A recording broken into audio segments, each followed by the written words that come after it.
Hi, welcome back to Joe Blogs, and hopefully you'll notice a difference today because I'm using a camera. Previously I filmed all of my videos using an iPhone, but I've now upgraded to a camera, so hopefully you can notice the difference. Maybe you can see the backgrounds a bit clearer, and hopefully you can hear that the audio might be a bit better, I don't know. But I want to experiment today with a slightly different format of video. I'm going to do more of a live stream type video rather than something where I'm just presenting lots of information and then giving you the data and talking about it. I want to be a bit more free flowing, so it might feel a bit different today. Hopefully it will feel a bit better. Hopefully it'll feel a bit more natural because I'd like to get a bit more personality into these videos. And the first thing I want to talk about is what happened with the markets yesterday on Monday, the 7th of April, because we saw some crazy things happening in the US.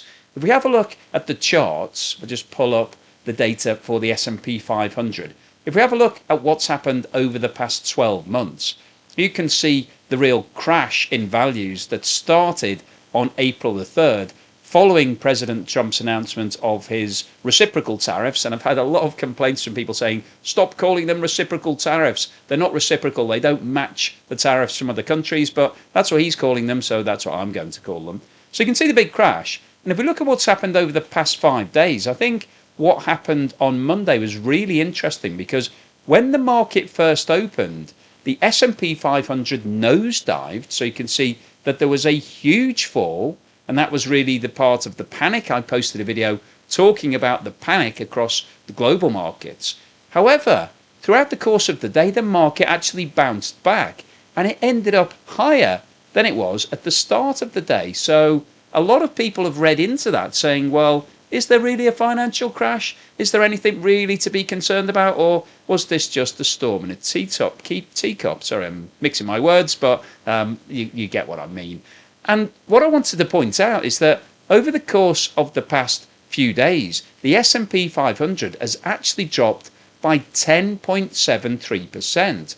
So we often see this in financial markets. When there is a complete crash, like we've seen over the past few days, there's usually a bounce back. Sometimes it's referred to as a dead cat bounce because it's a dead cat. If you drop a dead cat off a multi-story building, it doesn't just hit the floor and just stay there. It will bounce back a little bit. Now, that doesn't mean that the cat has come back to life. It's not showing any signs of real life. All it is a dead cat bounce. And the question is whether or not what we're seeing in the markets right now is actually a dead cat bounce, or is it some sort of recovery? And it remains to be seen. But the fundamentals tell me that we're looking at a long-term decline in the market because what's going on in the US right now isn't something that is going to lead to the stock market starting to boom again. And if we have a look at what happened to the NASDAQ 100, which is basically has a higher percentage of tech stocks, you can see it was a very similar story. So over the past 12 months, we've obviously saw the growth in the market, and then we saw this steep decline from the 2nd of April onwards. But if we look at what happened on yesterday, you can see that it dipped. The market actually crashed initially, and then it came back and recovered and actually ended up higher than it was at the start of play. But I think the same point applies.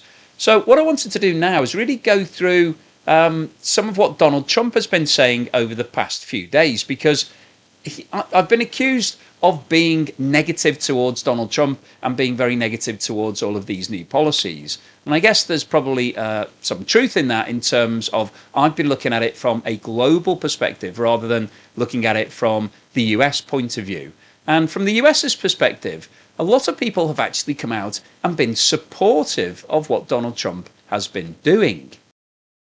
Now, in terms of listening to the story from Donald Trump's perspective, I think what's fascinating right now is that we've got a situation whereby a world leader is posting unfiltered posts directly onto the internet that we can all access. And this is through the Truth social media website that Donald Trump sort of owns himself anyway. But I don't think we've ever had this in the history of the world.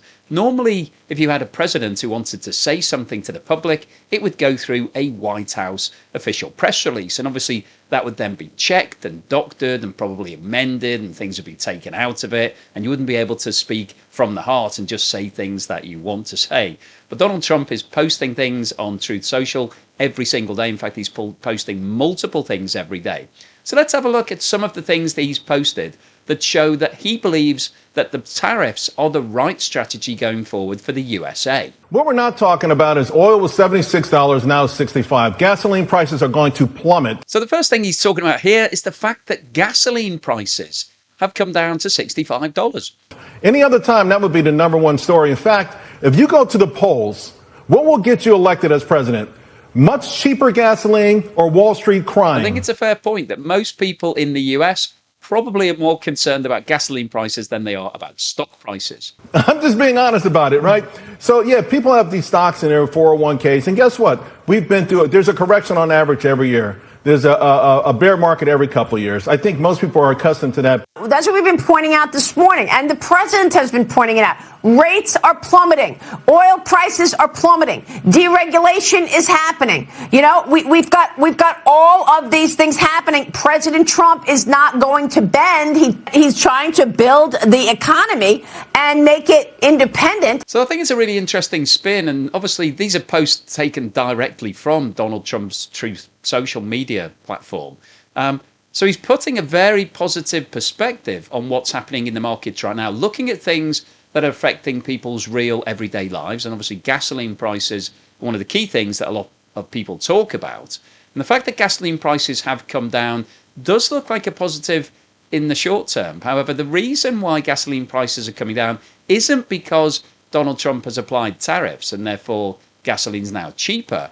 It's because a lot of market makers around the world are concerned that what he's doing is going to trigger a global recession. And if we have a global recession, then the demand for oil globally will go down because manufacturing and industry will produce less. Therefore, there will be less demand for oil. So there'll be less air travel, less people driving around, less trucks delivering things. And so the future price of oil is always factored into what's happening right now. And that's why gasoline prices are falling, not because Donald Trump has taken some action, which is now resulting in a major benefit to consumers. This is a short-term reaction in terms of the global markets. We're seeing gasoline prices falling, but it isn't as a direct result of a positive benefit of the tariffs. This is actually just a side effect of it. But let's see what else he's posted in terms of people supporting the tariffs. And I appreciate what the president is doing on tariffs, specifically in our home state of Wyoming. In terms of beef, the cattle producers, Bingo. They're saying it is about time. Yeah. So this is a senator from Wyoming saying that he believes that what's happening with the tariffs will be positive for the beef industry in his state. One of the countries that you just showed on that slip before I came on, Australia. Australia has sold $29 billion worth of beef in the United States, and we haven't been able to sell one hamburger in Australia because of barriers. They showed Thailand, 30% tariffs on beef coming from the United States. Vietnam, 50%. You look at these numbers, and the ranchers of Wyoming are saying, thank you, Mr. President, it is about time. So once again here we've got a positive spin in terms of what the potential benefits could be for the beef industry in Wyoming. However, as we talked about before, China has slapped large tariffs on all imports of agricultural products coming from the USA. So I think we're going to see swings and roundabouts in terms of potentially it could be bad news, but potentially it could be good news, but nobody really knows. But what we do know is that prices will be going up as a result of, firstly, the tariffs being applied by the USA, and then secondly, reciprocal tariffs that other countries might decide to apply against USA imports into their country. But let's hear what somebody is saying about the automotive sector. And again, this is a post directly on Donald Trump's Truth Media site. You know, a lot of auto worker families are generational. Their dad worked at one of the auto companies. Their grandfather may have. They may have uncles like I did that worked in the auto industry. My grandfather also worked for Chrysler. And to see those plants close one after another and just sit idle and then fall into disrepair and collapse, they become abandoned buildings. It's like a war. It's like a war zone in Detroit. So it's been really painful. So I've been fighting for the auto industry for the past 15 or 18 years, and I'm glad to see Donald Trump finally standing up and saying he's going to do something about it. So once again here, we've got somebody saying this is great news because the auto industry has been falling apart in the USA. And we don't want that. We want jobs. We live in Detroit, therefore we want the auto industry to go back to where it was 50 or 100 years ago. And I think that's a fine sentiment. However, you have to ask the question as to whether or not these tariffs will actually lead to a reinvigoration of the auto industry in the USA, because consumers want to get a good deal. They want to get the best possible price. Now, what Donald Trump has done is he's applied 25% tariffs onto everything being imported into the USA on the automotive side of things. So that means all imported cars will now be more expensive. So in theory, that means that American brands may be able to take up some of the slack in demand. But also it might mean that people just decide that they're going to delay on purchasing a new car, because if prices have gone up 25%, then you might think, actually, I can hang on to my old car for longer. Maybe I'll just wait. So what we could see is a slump in automotive sales. So it doesn't mean that the US automotive industry is going to come roaring back just because a 25% tariff has been applied on all imported vehicles. But also, I think one of the things that we've talked about is all components that are being imported to the USA from low-cost manufacturing countries, so Vietnam, China, Taiwan, India, all these sorts of countries are going to have tariffs applied to them. So any US manufacturer that's using components from overseas, and let's face it, the automotive industry is a global industry, so most manufacturers are acquiring components from all over the world because they're looking for the best deal. They've been looking for the best price to make sure that they can competitively put together a vehicle that's going to sell. So US manufacturers are still going to be in that position because the US doesn't produce every single nut and bolt that goes into a car. So the fact that 25% tariff has gone onto imported vehicles will help to a certain extent. However, the cost of producing the cars for US manufacturers will also go up as a result of these tariffs. So I think there's a lot of excitement at the moment from people saying hopefully this brings back the US car industry, but I don't think it's guaranteed to happen, because when you look at the details, the price of everything is going up. So let's hear from somebody else who thinks that the new tariffs are great for the USA. And once again, this has been posted on the Truth Media site by Donald Trump. What we have wrong here, Shannon, is this isn't a trade war. This is balancing our economy with countries that have taken advantage of us. There's countries for decades that have got rich over the backs of the workers here in America. What's happened is we've lost manufacturing jobs where, because of our unfair trade deals that have left America, went to other countries, building their products and turning it back around and selling it to our economy.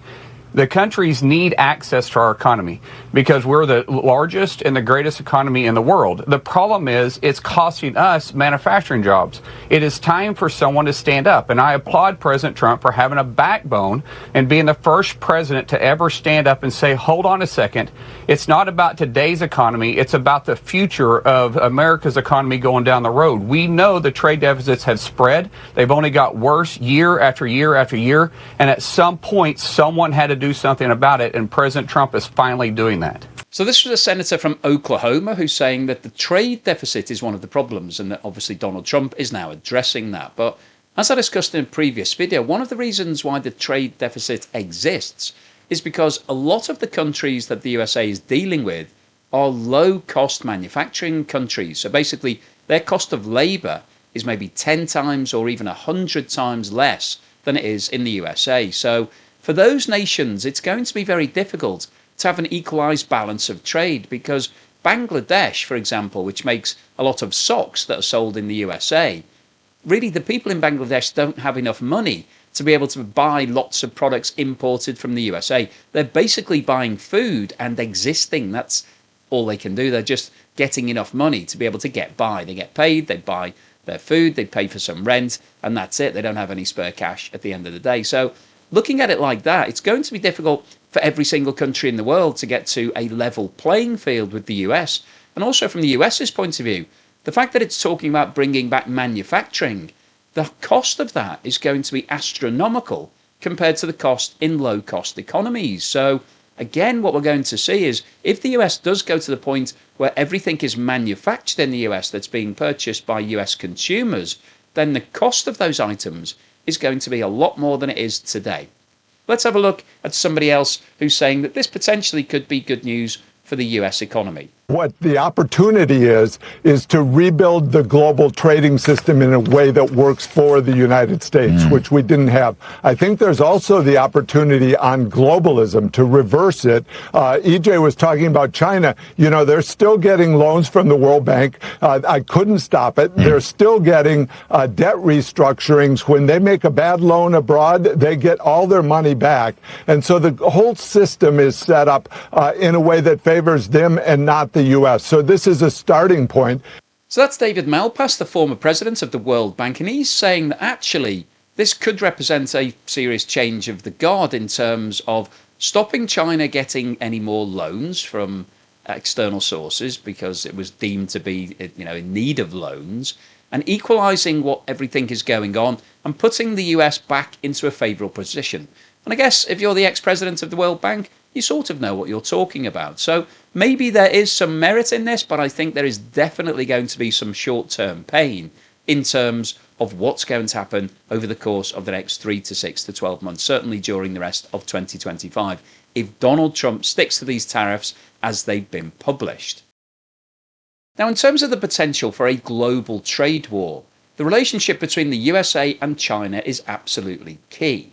And it's now been announced that China have decided that they're going to apply a 34% tariff on the import of all US goods. Now, if you've been following the channel, you'll know that I've talked a lot about that. And in fact, one of the things that China is importing is chicken feet and pig's ears. So we talked about whether or not there's any alternative markets for that. I don't really think that there are.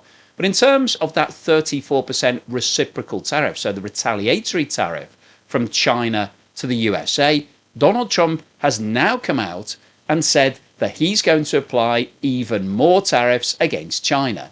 So let's have a look at his posting on Truth Social about this.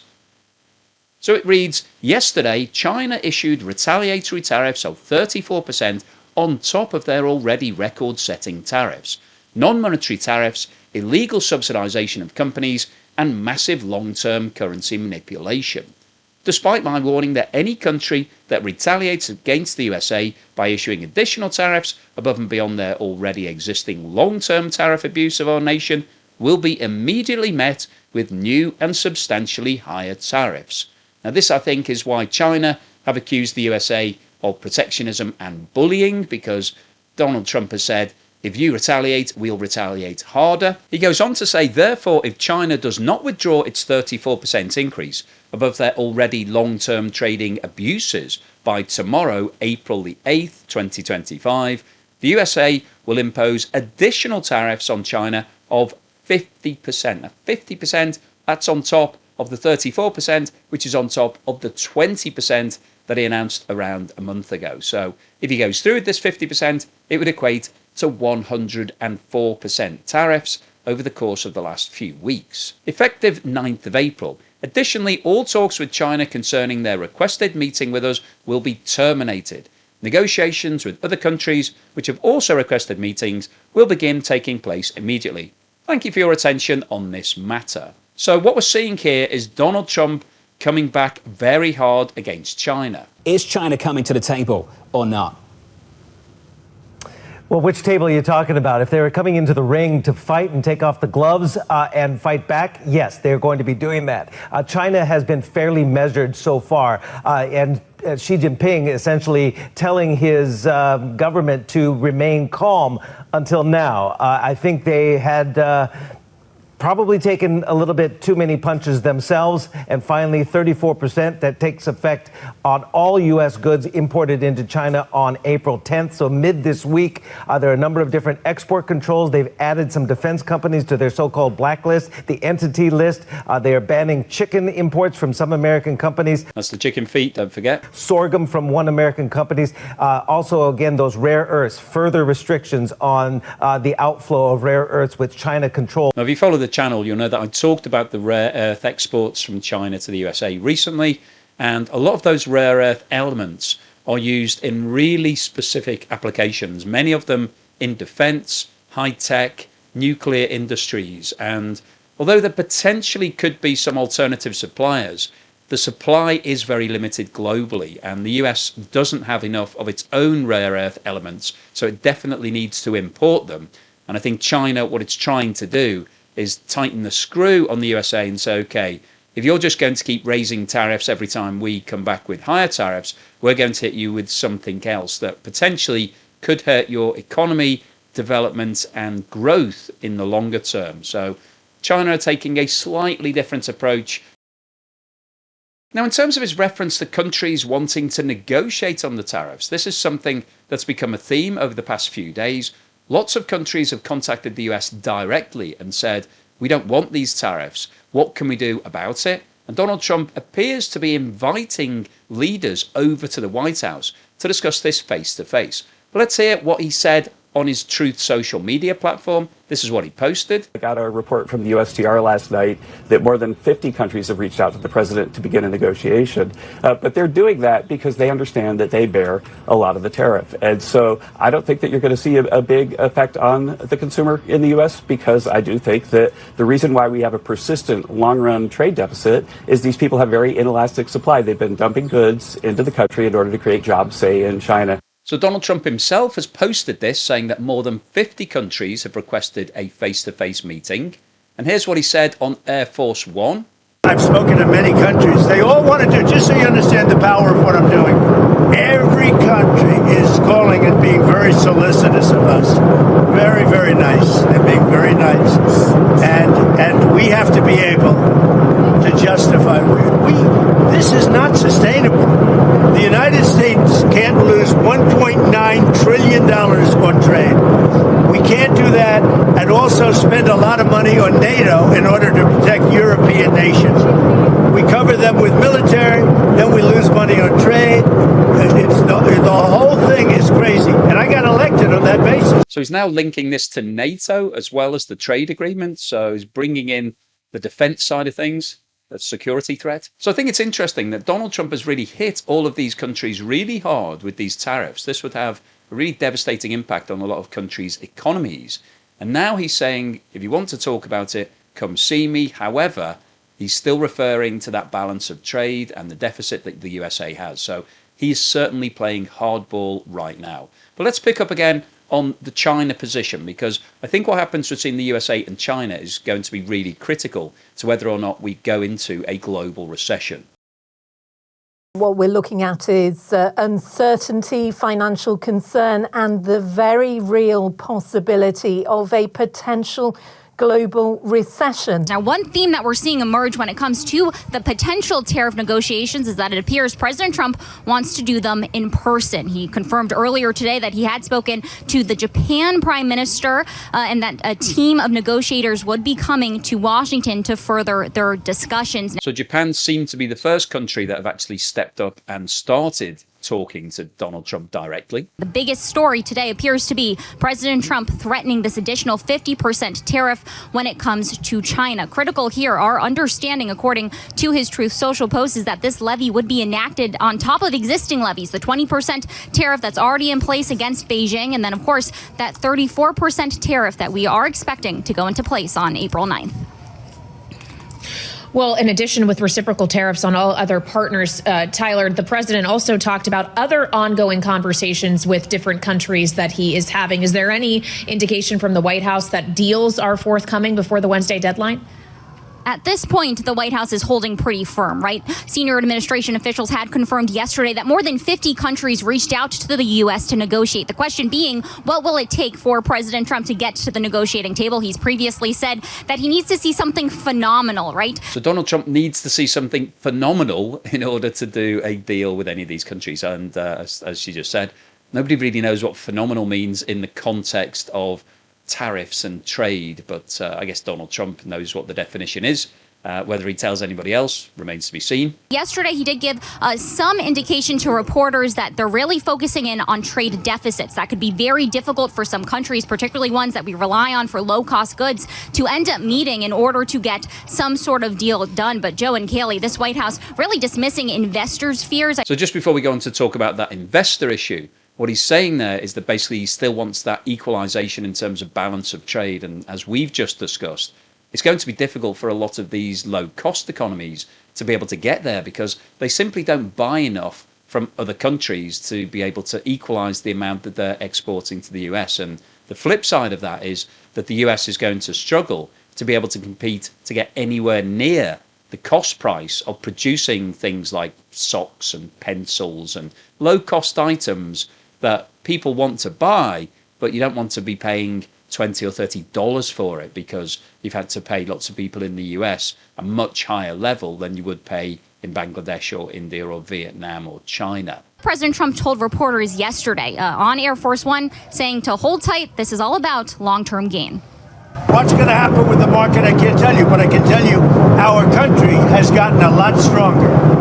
And eventually, it'll be a country like no other. It'll be the most dominant country economically in the world. So Donald Trump's saying that he doesn't really care what's happening with the markets. He's just focused on making the US the most dominant country in the world. But it's already the largest economy in the world. It's already dominant. So I guess he just wants it to be more dominant than it is at the moment. But I think the important thing there was that he's not focused on the markets. He doesn't care if the S&P 500 falls another 10% or 20% or the NASDAQ goes down. What he wants is long-term to bring jobs and profits back to the USA. And it'll be interesting to see what does happen to the markets, because it's one thing saying that, but it's another thing actually being able to see it out, because it will take a long period of time and the markets could be in a world of pain in the meantime. Treasury Secretary Scott Bessent yesterday dismissed recession fears, said he's not pricing in one, even as big banks revised their forecasts when it comes to it. And we're starting to hear those Wall Street executives push back, including JP Morgan Chase's Jamie Dimon in his annual shareholder note, blasting the policy and saying he hopes to see a quick resolution. Remains to be seen exactly what that will be. But for now, this White House is holding firm. So it's interesting that Wall Street is very worried about a recession, but the White House doesn't seem to be as concerned about it. So we've got the financial guys are saying they're worried about these tariffs. The White House are saying, that's fine, we're going to carry on. It doesn't matter what you say. You know, Danny was just talking about Apple. That is a good example of how these Trump tariffs do affect American companies who, after the first trade war with China, diversified to the so-called China Plus One strategy, going, Apple in particular, making iPhones and Macs and other products in India, in Thailand, in Indonesia, Vietnam, and of course Taiwan, a huge part of the tech supply chain, all of them getting sizable tariffs from the Trump administration. Now, I think that's a really interesting point that he's made about Apple there, because in Donald Trump's first period as president, he went to war with China in a similar way, slightly less aggressive way than he is right now. And as a result of that, a lot of American companies decided to change their supply chain. So they still needed those low-cost economies. They couldn't afford to manufacture everything in the USA because the iPhone would have ended up costing maybe $4,000 or $5,000 per phone. So nobody wanted that because Apple would be out of business if it went down that road. So it moved a lot of its manufacturing to other low-cost alternatives. So Vietnam, Taiwan, India, those sorts of places. And the problem that Apple is now facing, and this is one of the reasons why the stock markets have gone down so much, is that Donald Trump isn't now just targeting China. He's targeting every country in the world. So what that means is that the low-cost economies are becoming more expensive for manufacturers like Apple. And what that will do is push up the price of their products, because if they're having to pay 10% or 20% or up to 50% more for Vietnam for those imported products, then that's going to push up the sales price, and that will make them less competitive against some of the imports. So it's a really interesting balance here. So Apple's a good example, that the biggest competitor to Apple is the Samsung phone. So that's usually, if you're buying a Google Android phone, you'll probably buy a Samsung alternative, which is coming out of South Korea.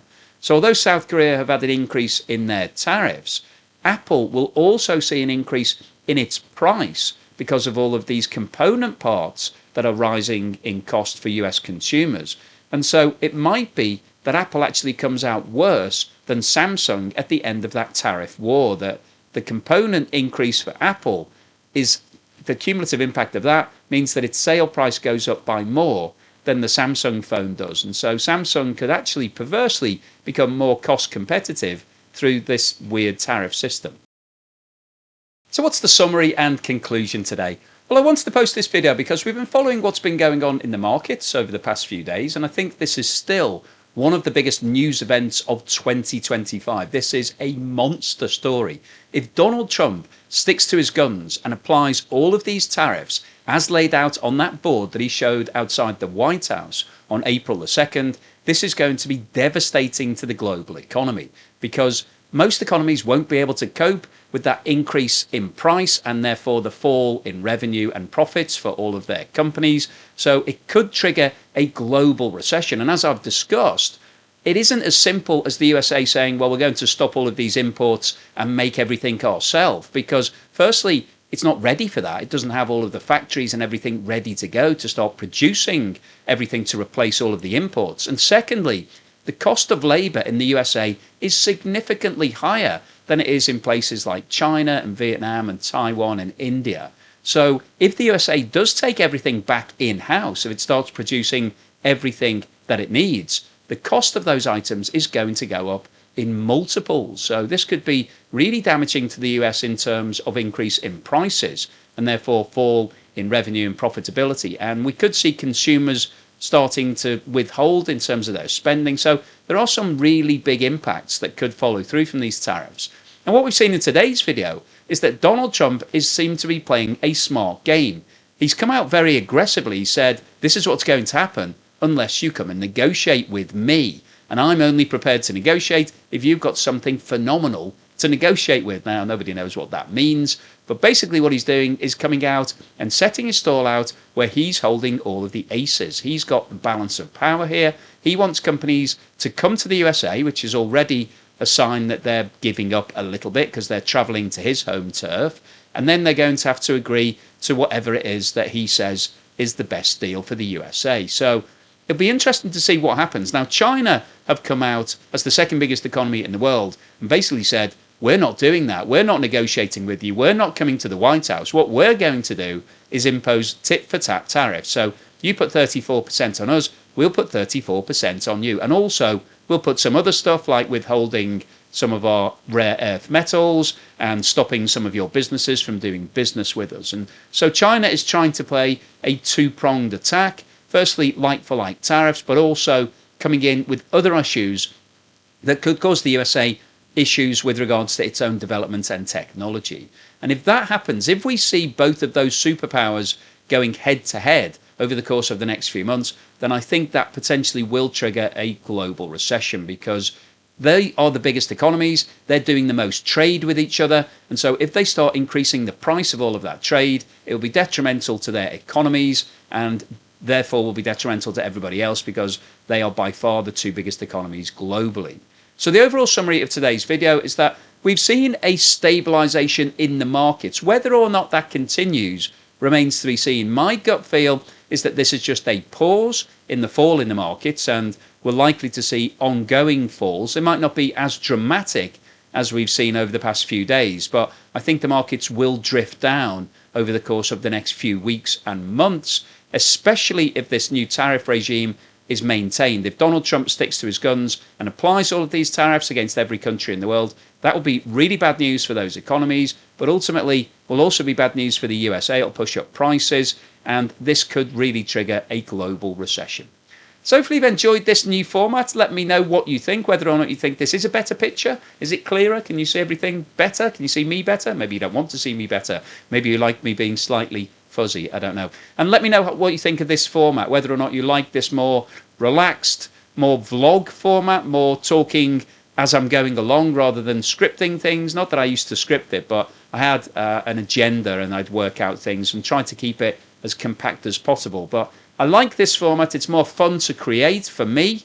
I think it's a bit more sustainable. It's the type of thing that I would like to do going forward. Hopefully I can get a bit more of my personality in and share with you some of my thoughts rather than just talking about facts and figures all of the time. But let me know what you think, whether or not you like it. I guess I'll get a flavour from the views. If nobody watches it, then obviously it hasn't gone very well. But hopefully you did enjoy it. Hopefully it's put a smile on your face. And thank you to everyone that's supporting the channel. You bought me YouTube super thanks or bought me a coffee or signed up as a patron or a member, then thank you so much for that long-term support. And here's something to put a smile on your face.